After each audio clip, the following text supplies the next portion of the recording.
Everything is changing, especially in the world of co-living. 5 years ago, when I started working at PadSplit, we were so focused on increasing supply. More doors, more rooms, more doors. That was the beginning. We didn't have a business. It wasn't large. It wasn't national. We were looking to grow the business. It had to start from the supply side. If we didn't have more rooms, we didn't have more business. We didn't have any place for the demand side, which was the customer or the member to come live in. So much focus in those early years was about trying to convince real estate investors that you can get 2 to 3 times more gross income. When the supply was really small, 100, 200, 300 rooms in every market, those rooms filled really fast. And just like everything, ideas are great, but execution is everything. Over the last couple of years, even these investors, they were looking at their business and evolving. It wasn't just one room. It wasn't just putting out a fully furnished room. It was about what happens. How do we actually make money? As the business evolved, as the fee structure evolved, these business owners like myself who own properties and portfolios of co-living properties, we had to evolve with it. When the platform changes its business model and we don't change our business model, we are destined to fail. Understanding everything that's new and evolving with what the current state of today, 2026 looks like, that's where we made a strategic decision to say, it is about the hospitality. How do we set ourselves apart in this open marketplace? Just like Amazon, just like Etsy, just like any other two-sided marketplace, when you get into an Uber and the driver's talking about the experience and providing water and asking for a 5-star review,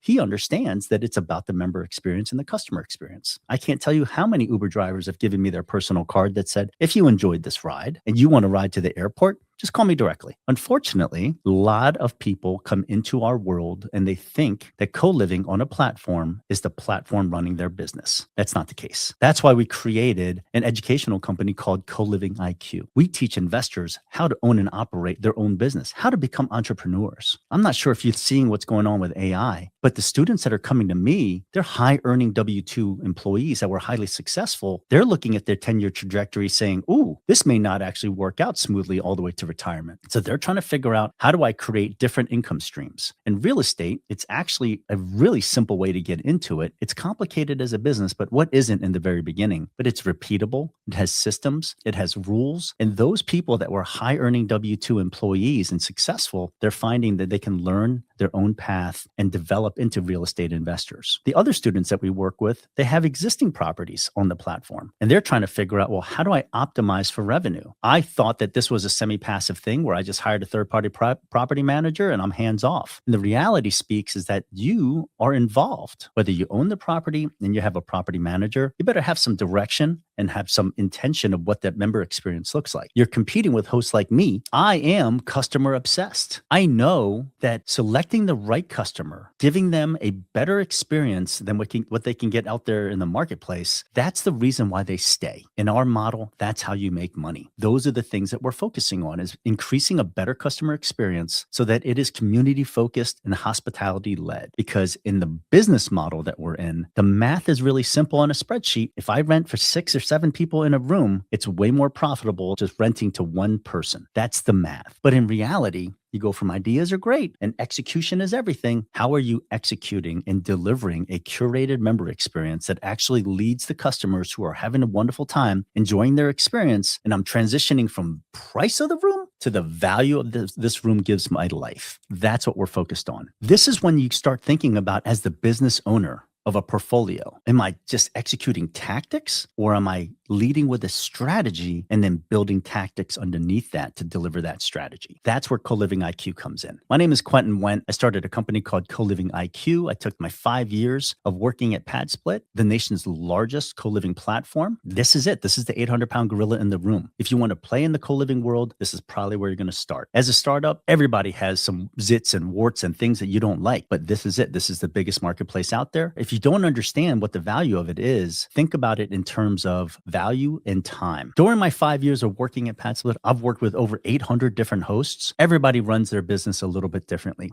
Everybody's in the co-living space. Kind of makes sense, but they're not delivering the same exact product. You may have come into this world thinking, if I just go ahead and convert 4 to 5 bedrooms into 7 or 8 bedrooms, I'm going to make more money. Is that really the reality that you're experiencing today? The investors that I work with, they curate a business model and they have a framework around hospitality and the member experience that they're delivering a better product where customers are wanting to stay. It increases their profitability over time. We'll call that lifetime value. And they're also reducing the cost that it takes to bring in new customers into their house. We'll call that customer acquisition costs.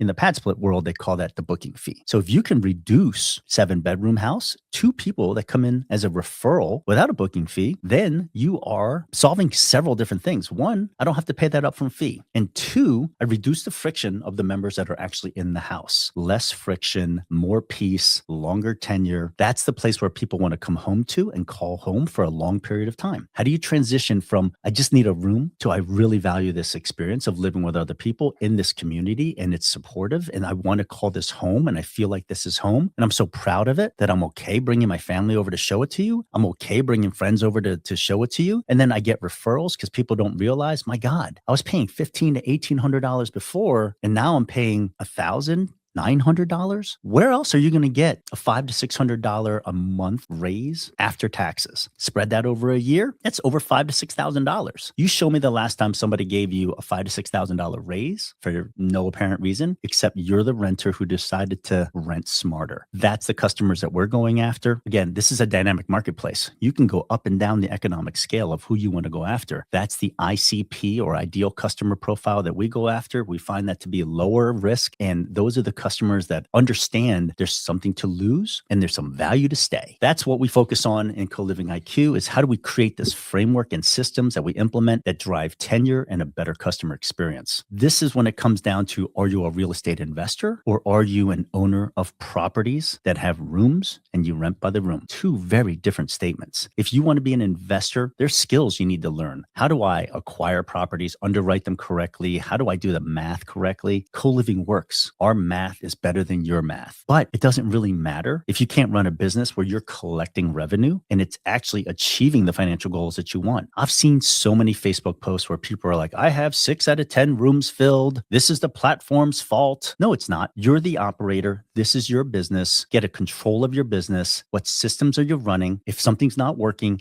improve it. It isn't just flip-flopping from one platform to the other so that you can blame somebody else. It's hard time that you take a good hard look in the mirror. You start figuring out what's not operating in my business. What resources do I have? Change some of those operating tactics so that I can generate more revenue on a consistent basis. That's the success our students are having. If you're having that problem, just go ahead and reach out to me. You'll see the link in the description below. But this is the real world that we live in. As this dynamic marketplace continues to grow, you need to become a better operator to find success. Expand, build your portfolio. You can't do it unless you have systems in place that generate money and generate profits consistently. I have so many stories where investors continue to buy because it feels good and they feel like they're winning in that scenario. They feel like, oh, I'm expanding. Look at how many doors I have. How many of those doors are profitable? What systems are you replicating over and over again? It has to be a consistent, repeatable, curated member experience that generates the revenue. Those same systems apply to how you acquire, how you convert, and how you operate those properties to generate that revenue. It sounds like a lot. Once you see it, it's just like anything new. When I went from my BlackBerry to my Apple and my iPhone, that was a huge transition for me. No different here. You just have to learn the platform and the systems and the rules. You're smart. You got to this promoted state in your world and your professional life. There's nothing you can't learn. But if this is something you're interested in, you can join the hundreds of thousands of investors that are finding out, hey, this AI world is really changing. I talk about it in terms of the Shel Silverstein book, Where the Sidewalk Ends. I think a lot of people that are my friends in my circle are looking at the impact of AI and they're like, wait a minute, the sidewalk looks like it's going to end. I better start making some decisions. The other thing that I really want to talk about, there's no free lunch. I can sell you the concept of co-living. Great. You can charge $1,500 for that house in a single family. You can convert it into rooms and you're you're going to make $6,000 in that house. You might make $6,000 in that house. And even if you did have 100% occupancy, but if you're so bad at acquisition that it doesn't even cover your expenses to make a profit, that's a problem. That's a bad real estate investment. What we talk about is, do you set yourself up during the acquisition and the conversion process so that you have the opportunity to make a profit? The students that we work with, they're buying houses at 50% of the doors cover their costs. So the opportunity for them to make a profit exists in the other remaining doors. They deliver a consistent experience where the people that do move in, they stay longer. That's the formula. It's about hospitality. It's about the members that are in there. It's about the community that you build. These are all curated experiences. This is the framework that we sell. It may not be for you. There's some investors that have